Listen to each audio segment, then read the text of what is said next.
ಕ್ಕೆ ಸುಮಾರು ರಸ್ತೆಗಳ ಕನೆಕ್ಟಿವಿಟಿ ಎಲ್ಲವನ್ನು ಡಾಂಬರೀಕರಣವನ್ನು ಮಾಡ್ತಾಯಿದ್ದೀನಿ. ಇನ್ನೂ ಸ್ವಲ್ಪ ಆದರೂ ಕೂಡ ಇನ್ನೂ ಉಳಿತೇವೆ. ಬರುವಂಥ ದಿನಗಳೆಲ್ಲ ರಸ್ತೆಗಳನ್ನು ಮಾಡೋವಂಥದ್ದು ಒತ್ತು ಕೊಡ್ತಾಯಿದ್ದೀವಿ. ಅದರ ಜೊತೆಗೆ ಬೇರೆ ಬೇರೆ ಕಡೆ ಈಗ ಇರಿಗೇಷನ್ ಪ್ರಾಜೆಕ್ಟ್ಗಳನ್ನು ಕೂಡ ಮಾಡಿದ್ದೀವಿ. ಈಗಾಗಲೇ ಅಂತಿಮ ಹಂತದಲ್ಲಿದ್ದಾವೆ. ಮುಖ್ಯಮಂತ್ರಿಗಳು ಬಂದಾಗ 936 ಕೋಟಿ ರೂಪಾಯಿಗಳನ್ನು ನಿಮಗೆ ಅವತ್ತು ಬೋರ್ಡ್ಗಳು ಹಾಕಿ ಉದ್ಘಾಟನೆ ಮಾಡಿದ್ವಿ.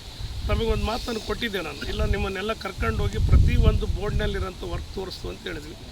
ಅದು ತೋರ್ಸೋಕೆ ಈಗಲೂ ರೆಡಿ ಇರ್ತೀವಿ. ಬಟ್ ನಿಮಗೆ ಅಷ್ಟು ಟೈಮು ಈ ನನ್ನಂತಲ್ಲ, ನೀವು ಸುಮಾರು 10 ದಿನ ನನಗೆ ಟೈಮ್ ಕೊಡ್ಬೇಕಾಗ್ಬೋದು. ಮುಂಜಾನಿಂದ ಸಾಯಂಕಾಲ ಅಂದರೆ 10 ದಿನ ಆದರೆ ಇಡೀ ಹಳ್ಳಿಗಳು ತಿರುಗ್ಬೋದು. ಅಷ್ಟು ಗ್ರಾಮಗಳವ. ಎಲ್ಲ ಗ್ರಾಮಗಳು ಬೋರ್ಡ್ ಇದ್ವು ಅಲ್ಲಿ ಅವತ್ತು. ಸ್ವಲ್ಪ ಅಂದರೆ ಕೆಲವು ಗ್ರಾಮಗಳು ಇರಲಿಕ್ಕಿಲ್ಲ, ಅಷ್ಟಾವ ಇರುವಂಥ. ಇವತ್ತು ಏನಾಗಿದೆ ಎಲ್ಲ ಕ್ಷೇತ್ರದಲ್ಲಿ ಜಿಲ್ಲೆಯಲ್ಲಿ ಏನನ್ನಿರಲಿ, ನಾವು ಅಲ್ಲೇನು ಒಂದು ನಿಂತು ಭಾಷಣದಾಗ ಏನು ಮಾತಾಡ್ತೀವಲ್ಲ ಅದೆಲ್ಲವನ್ನು ವೀಡಿಯೋ ಕ್ಲಿಪ್ ಇಟ್ಕೊಂತಾರೆ ಜನ. ಯಾವುದಾದ್ರೂ ಮಾಡಿವಿ ಅಂದ್ರೆ ಅದನ್ನೆಲ್ಲವನ್ನು ಅವರೇ ಪರಿಶೀಲನೆ ಮಾಡ್ತಾರೆ. ಆ ಊರಾಗ ಹೋಗಿ ನಿಮ್ಮೂರಾಗಿಂಥ ಶಾಲೆ ಕಟ್ಟಿ ನೋಡಂತಂದ್ರೆ ಅದನ್ನು ಹೋಗಿ ಅವ್ದು ಎಲ್ಲಿ ಕಟ್ಟಾರ ನೋಡಿ ಬರ್ತಾರೆ.